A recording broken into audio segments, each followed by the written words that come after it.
এই কালিমা মুখে উচ্চারণ করেছে, মনে প্রাণে বিশ্বাস করেছে, সেই মুসলমান তার জীবনকে দুইটা ভাগ করতে পারবে না। এক ভাগে নামাজ, রোজা, হজ, যাকাত, আর এক ভাগে রাজনীতি, অর্থনীতি, সমাজনীতি। কোন মুসলমানকে এই অধিকার দেওয়া হয় নাই।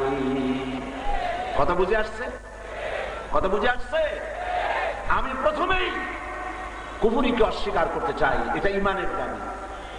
সর্বপ্রথম ঈমান আনার আগে তাগুতকে অস্বীকার করতে হবে। ঈমান আনার আগে কুফরি করতে হবে, ঈমান আনার আগে কুফরি করতে হবে, অস্বীকার করতে হবে। কাকে?